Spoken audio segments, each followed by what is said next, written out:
Now, I'm following up with those people. This is where people fall off the wagon, yes or no? I like what you had. I told you I was interested. I'm not ready to do it. I need you to follow up with me. Follow up with me until we have a deal. Until we have a deal signed. Everybody see that? Man, I can't tell you how many people come at me randomly. I mean, I just give my Instagram for a day and see how many people message me. Random. Then I never hear from them again. Hey, I want to spend a day with you, Coach Burt. Oh, I never hear from you again. Hey, I want an intern, right? We had a little intern, worked for us for one day. And he said, no, I can only intern from 3:30 to 4:30 and 6 to 7 on this day. And I'm like, man, this ain't going to work. For you to actually learn from me, what do you have to do, Justin? You got to be around me. You can't be an intern when you're only available an hour a day. Okay? Like, you don't get to pick the rules when you're an intern. Okay? Here's my point. This is the world we live in. I called Dre, and I presented an idea to him. He tells me I like it, and then I never follow up with him again on the idea. The idea is not going to sell itself, right or wrong.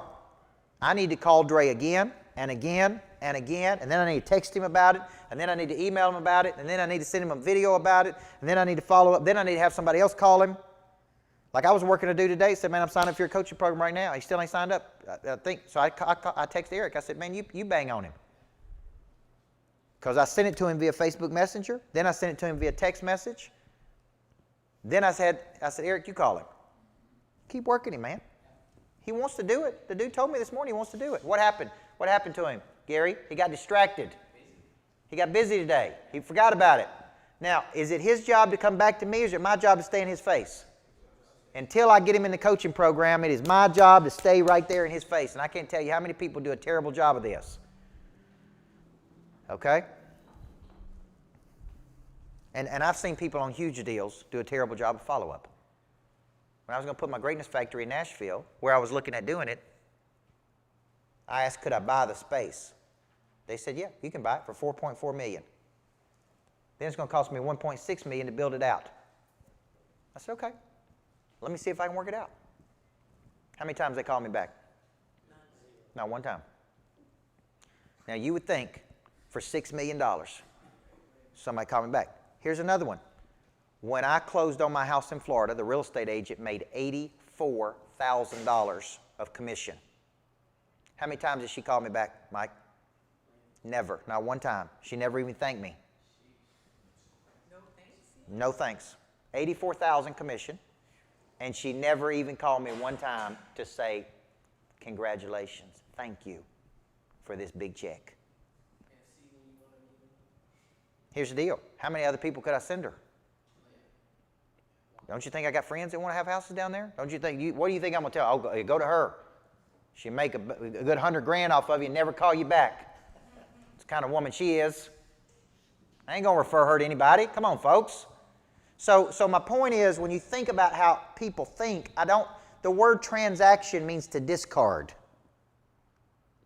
This is a transaction. I don't need you anymore. That is not the kind of business you want to build. You want to build a business where you're involved, where you're transforming people's lives. They are changed by you. They are in a better position because of you. Therefore, they want to be engaged with you more often. Yes or no? Transaction means, man, don't call me. Don't bother me anymore. Okay? So I work the farm club hard. Now, I'm going to give you one or two more. The top 25 is one of my best strategies. This is where you build 25 deep relationships with influential people. And I want you to remember two words when it comes to the top 25. Flow and frequency. Big time people of interest are moving. They are not static. If you want some of their influence, you have to move with them. Everybody see that? They're moving. You can't just expect them to slow down for you. So if you want influencers helping you, you got to get involved in their life. And you got to be consistent in their life. And so I have 25 relationships. Okay, if you see me and Tim Story becoming big friends, Celebrity life coach. Me and Sharon Lecter wrote Rich Dad, Poor Dad, are becoming good friends. But they got other people who want to be their friends too. I got to stay right in the flow with them. I got to stay right. How you doing? Good to see you. Can't wait to see you. Let's have dinner when we're in Phoenix together. How can I help you? Flow. So I have 25 what I would call power players. These people have lots of influence. What I want to do is stay in their life. How you doing? Good to see you. What can I do to help you? Appreciate you.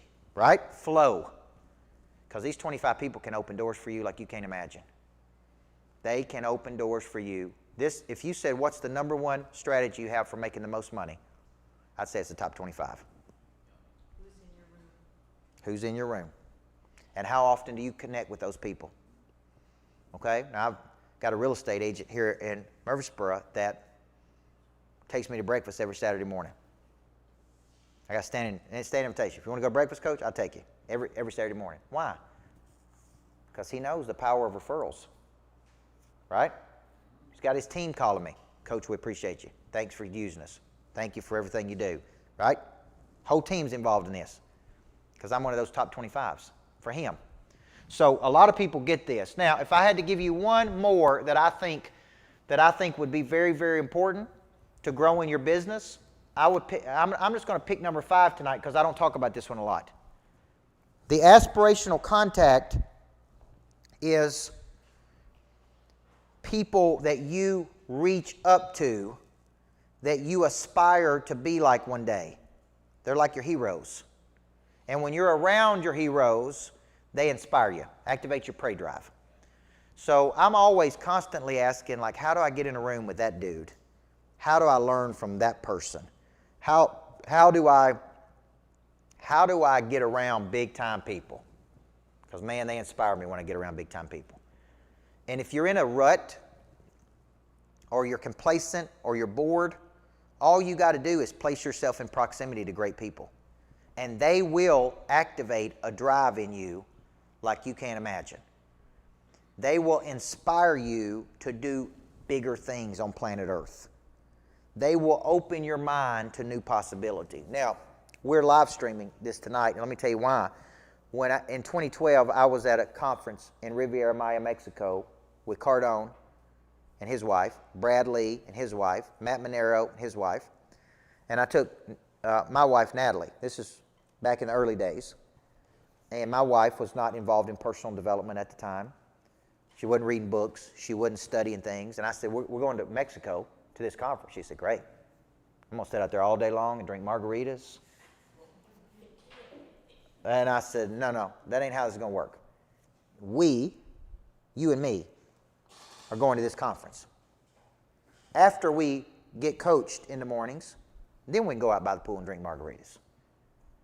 I said, because I want you to watch how these big-time people interact with each other. And the second day, she's watching Grant and Elena Cardone. She's watching Brad and Melissa Lee.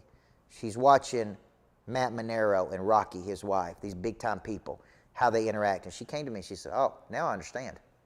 I see how these power couples interact with each other. I see how they're on the same page, trying to do big things together. She said, now I get it. And I'm going to tell you, it changed her life. She came home a whole new woman. Now, I could have told her 1,000 times, but until she experienced it, she saw it with her own eyeballs. Then she came back and she started studying successful women. And she wanted to, she wrote her own book. And she's doing her own things. And she's got a new confidence. Everybody see that? And I said, man, you need to be around big-time people. So Doug and Tia Wood were talking to her about coming out there to Phoenix. And I said, you need to go. You need to go be around them. Go stay at their house. Wherever they want you to do, go do it. You need to be in proximity to big thinkers. Yes or no? Yes. Okay? Now, people in Murfreesboro or my little town of Woodbury can say whatever they want to about me, but one thing they can't say is that dude don't think big. Because I'm going places. And I'm around today some of the biggest thought leaders in the world. I mean, I'm doing an event next week with Tim Story and Sharon Lecter. I mean, the woman sold 42 million copies of her book. Tim Story has coached Robert Downey Jr. He's been on Oprah Winfrey, Super Soul Sunday. Like, these ain't little starter people, folks. So how do you get in a room with those people? You got to get in a room with them. Right? Like you don't just pretend to want to be around. Like you say, man, what do I do to help you? How do I get in a room with you? Okay? So I want to encourage you as a small business owner, what I find is that sometimes you just don't even know. You just go out there and beat your head against the wall every day because you don't know any better, right or wrong. You're just doing it the only way you know how to do it. And the way we're working ain't working. And sometimes all it takes is one conversation. Well, let me tell you what Cardone said to me when I was down there. I'm out there by the pool, Mexico. I'm like, man, this is good. This 10X, I'm going to go back and 10X it in Murfreesboro. He's like, Murfreesboro? You know, he's sitting there looking at me like, where's Murfreesboro? He's like, look, I don't ever hear that come out of your mouth again. Okay? I don't ever want to hear you say that again. I'm like, what are you talking about? I'm going to go back and 10X it. He said, your market is not Murfreesboro. He said, your market is planet Earth. From this day forward, when you start talking about doing anything, you are doing it on the planet. You are not doing it just in Murfreesboro. And the way he said to me, he's like, man, it kind of hit me. It's like, oof, thought I was doing good here. Right? Like people in Murfreesboro know me. And so I came back and guess what I did? I started simulcasting my programs. And today we have customers in Singapore, London, all over the world. Okay?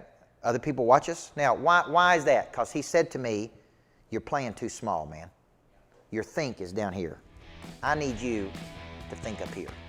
That's the power of getting in the room with people.